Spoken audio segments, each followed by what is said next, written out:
It's so easy to think of the space between antennas as just empty, but it's really not.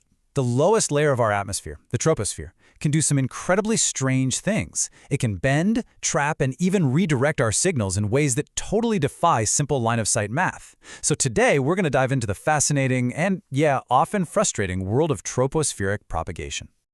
All right, so for those of you following along with our big deep dive series, this is part 7. We are pulling directly from an absolutely fantastic technical report put together by the RFI detectives, who are part of Virtualization Options LLC. And we're really zeroing in on their analysis of tropospheric propagation, a topic that, as you know, is just critical for anyone working in the VHF to SHF range. So, let's paint a picture. You've got a problem on your hands. Your system is getting hit with interference from a source that, according to all your calculations, shouldn't even be on your radar. The path is clear, your link budget is totally solid, but something invisible is messing things up. I mean, has this ever happened to you? You're troubleshooting a UHF link, and you trace the interference all the way back to some transmitter that's hundreds of kilometers away, way beyond the horizon. It seems completely impossible, right? Well, it's not. It's actually a classic sign that the atmosphere itself is rewriting the rules of propagation. But to really get a handle on the weird stuff, the anomaly, we first have to understand what's normal. And that's standard refraction. Because here's the thing, even on a perfectly normal day, radio waves don't travel in perfectly straight lines. So this is the core principle right here.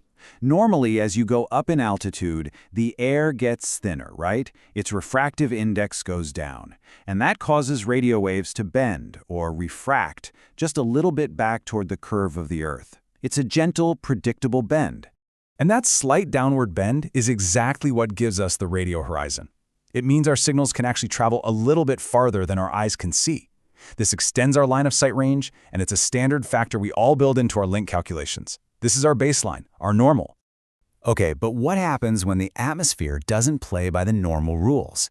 That's when we get into the real heart of our topic today, anomalous propagation, and specifically the creation of what's called an atmospheric duct. So the key meteorological event here, the real culprit, is a temperature inversion. Instead of the air just getting colder and colder the higher you go, you get this weird situation where a layer of warm air sits on top of a layer of cooler, denser air. This creates a really sharp boundary, almost like a mirror up in the sky. This chart just makes it crystal clear. On the left, that's your standard atmosphere, gentle, predictable bending. But on the right, with that inversion layer, that sharp boundary between the cool and warm air causes a much more abrupt, much more powerful refraction. The waves don't just bend a little, they can literally get trapped. I absolutely love this analogy because it is so spot on. The boundary of that inversion layer and the Earth's surface basically form a channel or a duct. And this thing acts just like a fiber optic cable, trapping VHF and UHF signals and just guiding them with incredibly low loss over hundreds, sometimes even thousands of kilometers. Now, this whole phenomenon might sound really exciting, and, for some people it is. But for us as professional engineers and technicians, it's almost always a problem. It's a true double-edged sword. And the systems that are at risk? They're the ones we all rely on every single day. We're talking FM and TV broadcasts, land mobile radio, our cellular networks, and especially those supercritical microwave point-to-point links. All of these can get severely impacted when one of these ducts forms. So look, on one side, you've got radio hobbyists who absolutely love these events. They call it DXing, and they can make contacts or listen to broadcasts from insane distances. But for us, on the professional side of the fence, it's a total nightmare. It means unpredictable co-channel interference, degraded links, dropped calls. It's a serious network reliability issue. So, what do we do about it? Obviously, we can't control the weather, but we absolutely can, and we must engineer for its effects. We don't leave something this important to chance. This quote from the source report really just hits the nail on the head. It sums up the entire problem perfectly. Your carefully designed, perfectly coordinated local network can suddenly become part of some chaotic, unintended, long-distance mess. And that has massive implications for frequency coordination and system planning. Thankfully, we have tools to fight back. We have to design our systems probabilistically, basically admitting that these events will happen and planning for them.